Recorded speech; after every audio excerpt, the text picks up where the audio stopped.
Hey the internet, I'm the Soho Chef Man, and today we're going to make some fancy cheeseburgers with some sourdough bread, brisket patty, as well as some roasted potatoes with a new technique that I'm trying out with you guys. I hope you like being American.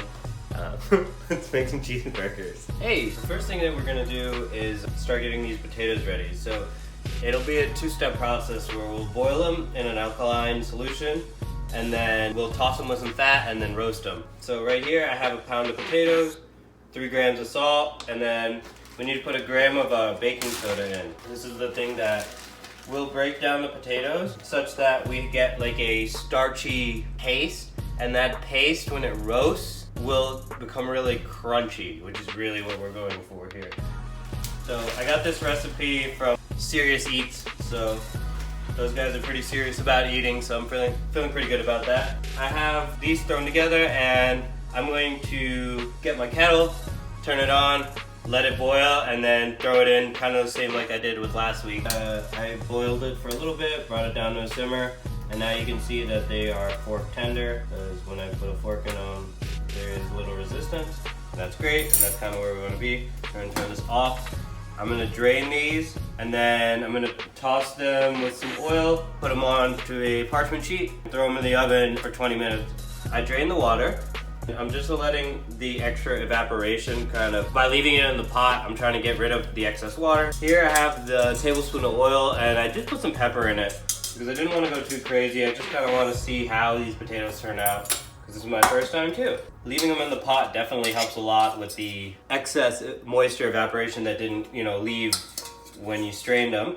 And you can see there's like this slur in here, which is actually just released starches, which is going to crisp up our roasted potatoes when we get there. So now this, potatoes go into the oil.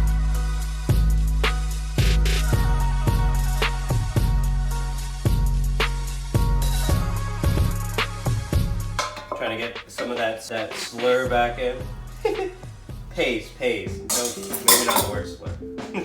Not a great word. Okay, so I'm just tossing it with the oil. I would use my hands, but it's probably so hot because I just cooked these potatoes.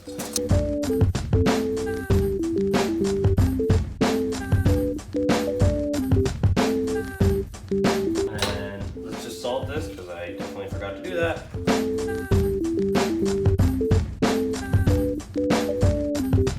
I have my oven preheated to 450. I'm going to throw these in, and it says don't touch them for 20 minutes.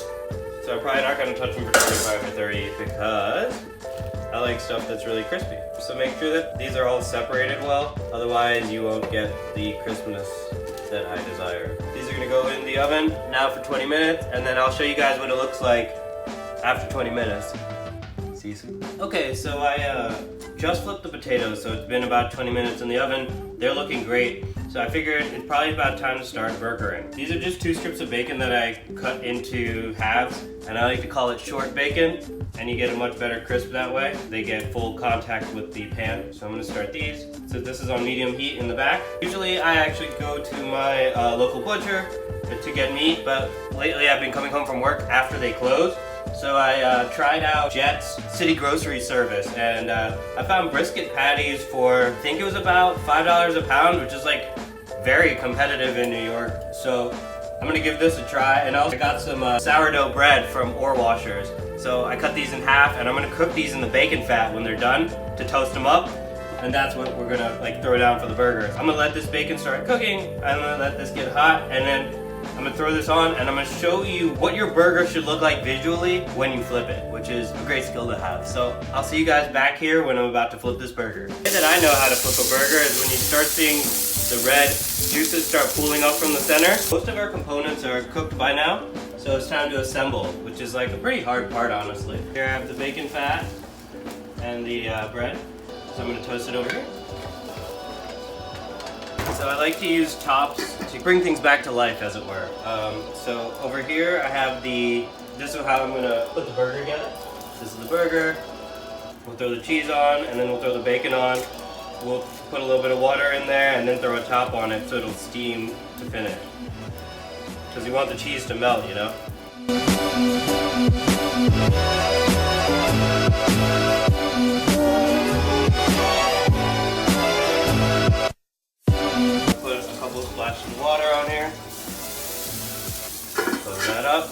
Hey, the internet. So this is what we ended up with.